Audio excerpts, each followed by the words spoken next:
నమస్తే, welcome to Leo. మనతో ఉన్నారు పొలిటికల్ అనలిస్ట్ జె శ్రీనివాస్ గారు.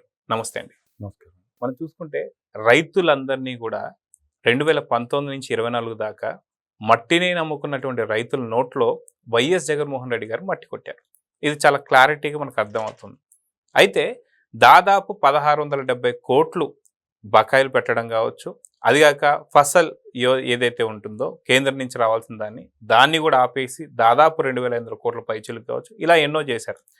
ఇవన్నీ చేసిన తర్వాత కూడా చేసిన తప్పుల్ని పక్కన పెట్టేసి ఏదైతే పొదలకి సంబంధించినటువంటి ఒక పొగాకు రైతుల్ని ఏదో పరామర్శించానంటాడు.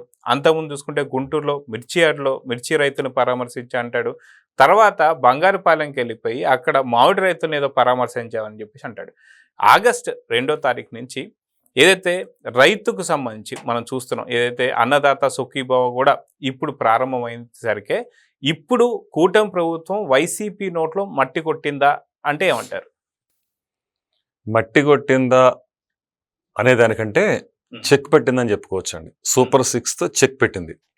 అంటే ఇప్పటి వరకు వాళ్ళు ఏంటి, అమలు చేసిన వాటి ప్రస్తావన తీసుకురాకుండా అమలు చేయి వాటిని ప్రస్తావన తీసుకొచ్చారు.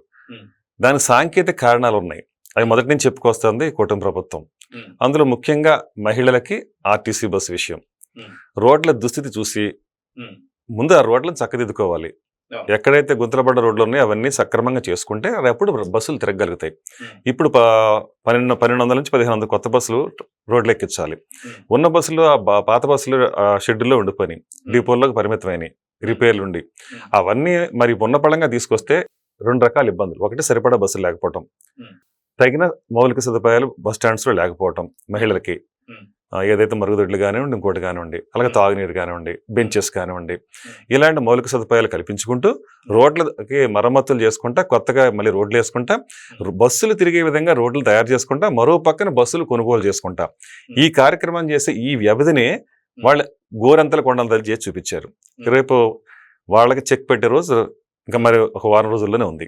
ఆగస్టు 15 కల్లా చక్కగా రోడ్ల మీద తిరిగితే దానికి విధి విధానాలు తయారు చేస్తారు, ప్రణాళికాబద్ధంగా ఆచరిస్తున్నారు. ఇది అలా పక్కన పెడితే ఇక రైతుల విషయంకి వద్దాం. అన్నదాత సుఖీభవ ప్రతిష్టాత్మకంగా సూపర్ 6లో తీసుకున్న అన్నదాత సుఖీభవ ఈ రోజు అమలవుతుంది. ఇది చాలా గర్వించదగ్గ విషయం. రైతే రాజ్యం అన్న దేశం ఉంది. రైతు లేనిదే రాజ్యం లేదు. రైతే దేశానికి వెన్నెముక.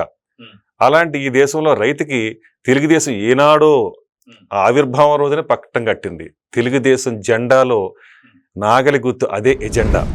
తెలుగు రైతు కోసం తెలుగు బిడ్డగా ఆనాడు ఎన్టీఆర్ తీసుకున్న నిర్ణయం ఏదైతే ఉందో జెండాలోనే పొందుపరిచారు. రైతుకి ఎంత ప్రాధాన్యత ఇవ్వాలో అంత ప్రాధాన్యత జెండాలోనే ఇచ్చారు. అక్కడి నుంచి ఫస్ట్ అసలు తెలుగు దేశం ఏర్పడిన తర్వాత దేశంలో ఎక్కడా లేని విధంగా రైతులకి ఎవరైతే ఉన్నారో సబ్సిడీ మీద కరెంట్ ఇచ్చింది మొట్టమొదటిసారిగా దేశంలోనే తెలుగుదేశం ప్రభుత్వం. అది ఈ సందర్భంగా గుర్తు చేయాల్సిన అవసరం ఉంది. అన్నదాత సుఖీభవ ప్రతిష్టాత్మక ఈరోజు అమలవుతున్న సందర్భంగా ఎన్టీఆర్ని ఖచ్చితంగా ఆ పార్టీని ఎవరైతే వ్యవస్థాపకుడు ఉన్నాడో ఆయన గుర్తు చేసుకోవాల్సిన అవసరం మనకి ఉంది. కాబట్టి రైతుల కోసం మొట్టమొదటి నుంచి నిబద్ధతతో పనిచేస్తున్న పార్టీ ఏదైందో ఉందో అది తెలుగుదేశం పార్టీ. ఇప్పుడు వైసీపీ విషయానికి వద్దాం. మట్టి కొట్టుకుపోతున్నారా ఇది దెబ్బతో అనేది. అయితే వాళ్ళు ఎప్పుడో మట్టి కొట్టుకుపోయారు కాబట్టి 11లో కూర్చోబెట్టారు ప్రజలు. వాళ్ళు నిజానికి వీళ్ళు ఏదైతే రైతులు పొదిలి వెళ్ళి పొగాకు రైతులు, అలా గుంటూరు వెళ్ళి మిర్చి రైతులు, బంగారుపాలెం వెళ్ళి మామిడి రైతులు వీళ్ళ పరామర్శించడానికి వెళ్ళకూడదండి. వీళ్ళు క్షమించమని అడగడానికి వెళ్ళాలి.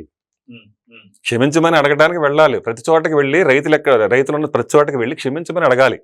ఎందుకు క్షమించమని అడగాలంటే ధర్నాలు చేసి ఉద్యమాలు చేస్తేనే కానీ ధాన్యం కొనని పరిస్థితి మీరు 2019 నుంచి 24 వరకు తీసుకొచ్చారు.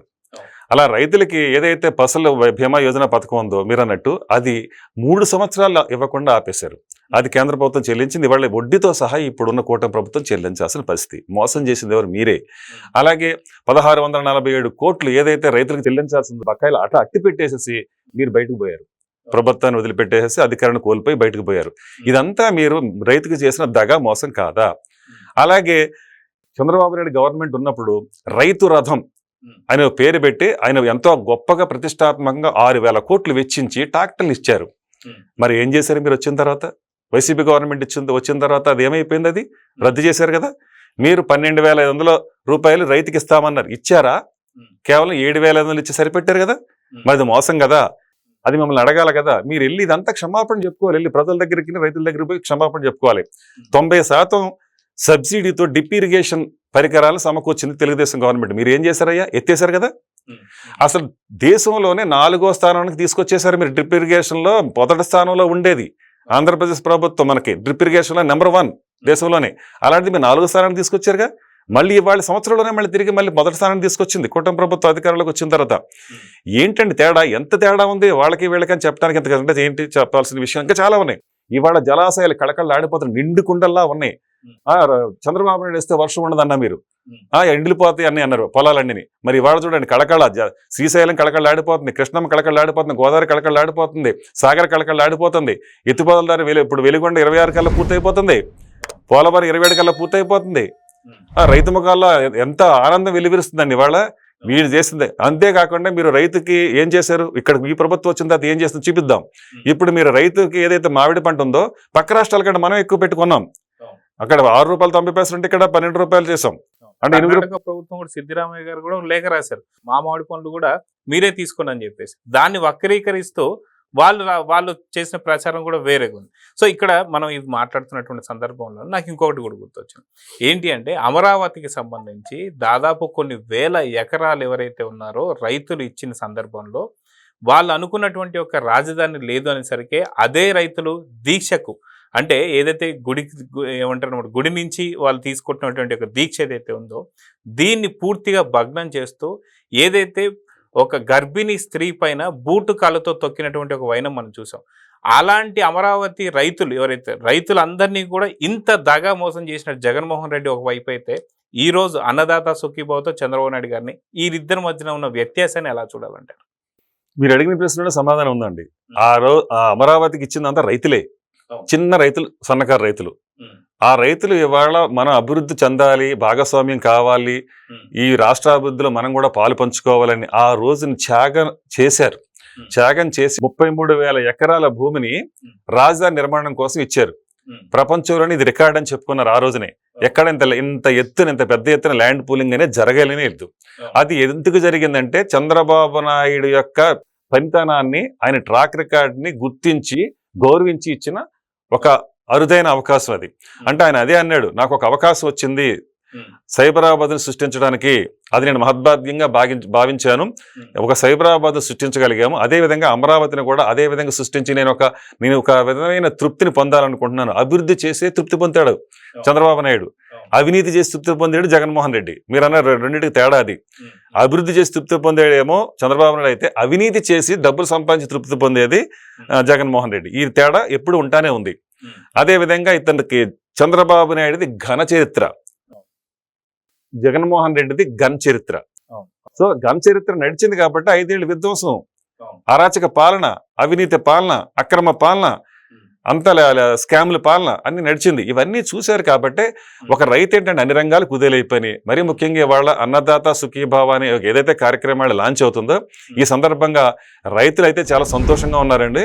ఎందుకంటే ప్రతి రైతుకి, పత్తి రైతు కానివ్వండి, మిర్చి రైతు కానివ్వండి, పొగాకు రైతు కానివ్వండి, లేదంటే మామిడి రైతు కానివ్వండి, టమాటా రైతు, ఈవెన్ టమాటా రైతు కూడా అనంతపురంలో ఎలా ధర పడిపోయినప్పుడు టమాటా స్వయంగా ప్రభుత్వమే ఇప్పుడు మన కూటమి ప్రభుత్వం కొనుగోలు చేసి రైతు బజార్లకు సరఫరా చేసిన సందర్భం ఉంది. అలా కింటాకి 11,900 రూపాయలు మద్దతు ధర పలికి మిర్చిని కొన్న సందర్భం ఉంది కింటాకి. అలాగే కింటాకి 1,400 చిల్లర చేసి ఇక్కడ ఏదైతే ఉందో మామిడి పంట కూడా కొన్న సందర్భం.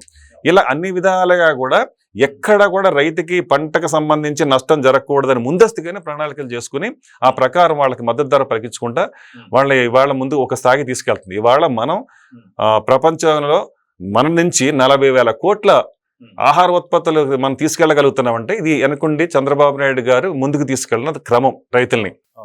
అయితే ఏపీ ప్రజలందరూ కూడా ఎవరైతే ఉన్నారో దాదాపు రైతులే ఎక్కువ అని చెప్పుకోవచ్చు. రైతులే మన వెన్నుముక్క అని కూడా చెప్పుకోవచ్చు. అలాంటి రైతులకు సంబంధించి గతంలో మీరు అన్నట్టుగా డ్రిప్ ఇరిగేషన్ కావచ్చు, ఇవన్నీ కూడా టీడీపీ హయాంలో ఎప్పుడు అన్న ఎన్టీఆర్ గారి దగ్గర నుంచి కూడా రైతులకు ఎంత ప్రాధాన్యత ఇస్తారని అందరికీ తెలిసిందే. ఇప్పటికీ దాన్నే ఫాలో అవుతూ ఏదైతే కొత్త టెక్నాలజీలు తీసుకొస్తూ రైతుల్ని ఎలా మెరుగుపరచాలి అనేది కూడా మనం చూస్తూ వస్తున్నాం. అదే బాటలో లోకేష్ గారు కూడా వాళ్ళకి చాలా సహాయం చేస్తూ వస్తున్నారు. కానీ ఎందుకని జగన్ మనస్తత్వం రైతుల మీదకి వెళ్ళలేదు? ఎందుకని అభివృద్ధి చెందుతుంటే ప్రతి ఒక్కదానికి అడ్డుకట్టగా పడుతున్నాడంటే ఏం చెప్తారు? అడ్డుకట్ట పట్టాడు అని చెప్పడానికి ఒక ఉదాహరణ అండి. పట్టిసీమ ద్వారా మనకు నీళ్లు మళ్లించారు. నీళ్లు మళ్లించి చంద్రబాబు నాయుడు పోలవరం అది పూర్తవడానికి కొంత సమయం పడుతుంది కాబట్టి ఇంత లోపల మనకు వ్యవసాయానికి సంబంధించి కానీ సాగునీరు తాగునీరు కోసం అని చెప్పేసి ఆ రోజు పట్టిసీమ ఎత్తిపోతల పథకాన్ని పెడితే ఎద్దేవా చేశారు. కానీ దాని నుంచి ఎంత నీరు అందిందండి? దగ్గర 400 టీఎంసీల నీరుని లిఫ్ట్ చేశారు ఇప్పటి వరకు. నిమ్మల రామానాయుడు గారు ఆ నివేదిక ఆ లెక్కలు కూడా మనకు పత్రికా ముఖంగా మీడియా ముఖంగా చెప్పారు. అంటే ఎంత నీరండి అది? మనకి సాగర నీటి మొత్తం పూర్తి స్థాయి సామర్థ్యం 312 టీఎంసీలు. అలాగే శ్రీశైలం వచ్చేటప్పటికల్లా 200 చిల్లర ఎంతోను. అంటే ఈ 2 జలాశయాల్లో అంటే శ్రీశైలం, నాగార్జున సాగర్లో మొత్తంగా నీటి మట్టం నిలవలు ఎంత ఉంటే అంత నీరుని ఇవాళ రైతు పొలాల్లోకి తీసుకెళ్లగలిగింది తెలుగుదేశం ప్రభుత్వం. అది ఎంత గర్వించదగ్గ విషయం అండి. 400 టీఎంసీల గోదావరి నీళ్లని పొలాల్లోకి మళ్లించిన ఘన చరిత్ర తెలుగుదేశం ప్రభుత్వాన్ని. ఇవాళ 1/2 కోటి మంది ఉన్న తెలుగు రైతులకి ఎవరైతే ఉన్నారో ఈ రాష్ట్రంలో 1/2 కోటి మంది అండి వాళ్ళు సుమారుగా. అంటే మీరు అన్నట్టు అత్యధిక భాగం రైతు మీద ఆధారపడుతున్నాం ఇప్పటికీ కూడా మనం, ఈ దేశం కూడా. అలాంటిది 1/2 కోటి మందికి వాళ్ళ కళ్ళల్లో ఆనందం నింపుతానికి అన్నదాత సుఖీభవ ప్రతిష్టాత్మక నడుస్తా ఉంది. ఇవాళ 3 విడతల్లో భాగంగా 20,000కి గాను 7,000 రూపాయలు వాళ్ళకి జమ చేస్తున్నారు. ఇది ఆ రోజు కూడా చంద్రబాబు నాయుడు ట్రాక్టర్ మీదకి డ్రైవర్ బాబు అని పిలిచారు. ఆ రోజు మీకు గుర్తుందో 2017లో డ్రైవర్ బాబు అని ట్రాక్టర్ నడుపుతా 6,000 కోట్లు ఖర్చు పెట్టి ట్రాక్టర్లు ఇచ్చారు. ఏమైపోయినండి ఇవన్నీ? మీరు వచ్చిన తర్వాత రద్దు చేశారు కదా, రైతు నోట్లో మట్టి కొట్టారు కదా. ఎలా వెళ్తారండి వీళ్ళు? రైతు పరామర్శ కాదు, రైతులు క్షమించమని అడగాలి వీళ్ళు వెళ్ళి. అది పరిస్థితి అండి. ఇవాళ బనకచర్ల ప్రాజెక్టు కూడా ముందుకు తీసుకొచ్చే కార్యక్రమంలో ముందడుగు వేస్తుంటే మరి వీళ్ళు మోకాలెడ్డేయట్లేదండి. ఇక్కడ జగన్ కావచ్చు, అటు కేసీఆర్ కావచ్చు, ఇద్దరు కూడా అది వృధాగా నీరు పోతుంది బయటికి సముద్రంలోకి, ఆ వృధాగా నీరుని ఒడిచిపెడదామని చెప్తే వితండవాదం చేస్తున్నారు అక్కడ. ఇక్కడేమో నిమ్మకు నీరెత్తినట్టు కూర్చున్నారు. రాష్ట్ర ప్రయోజనాలు నిజంగా ఈ మనిషికి పెద్ద మనిషికి ఉండుంటే కనుక బనకచర్ల విషయంలో మరి తోడై వచ్చి మాట్లాడుతున్నారా? ప్రతిపక్షంగా వచ్చి ప్రభుత్వాన్ని సహకరిస్తున్నారా? మీరు ప్రభుత్వాన్ని సహకరించడం కాదండి, ప్రజలకు సహకరించాలి, రైతుకు సహకరించాలి. అది మీరు చేశారా? మీరు రైతుకు వ్యతిరేకం కాదా? మీరు ఈ సందర్భంగా మీకు అర్థమవుతుంది కదా. అంటే ఏ విషయంలో చూసుకున్నా రైతు వ్యతిరేకి జగన్మోహన్ రెడ్డి, ఇది క్లియర్. ఈ సందర్భంగా అన్నదాత సుఖీ భవ ఈ కార్యక్రమం సందర్భంగా ఎంత రైతు వ్యతిరేకం అనేది ఈ రోజు ఎస్టాబ్లిష్ చేసిన అవసరం ఉంది. జగన్మోహన్ రెడ్డి మీరు అన్నట్టుగా మీరు అన్ని విషయాలను అన్ని విధాల రైతుని మోసం చేశాడు, దగా చేశాడు. ఇది క్లిస్టల్ క్లియర్ గా ప్రజలు తెలియాల్సిన అవసరం ఉంది. సో చూద్దాం ఖచ్చితంగా ఏదైతే ఏపీలో ఉన్న రైతులందరూ కూడా చాలా పండగ వాతావరణం అయితే నెలకొని ఉంది. సో చూద్దాం జరగబోతుందో. నమస్తే. నమస్కారం. Please subscribe to Leo News for more videos.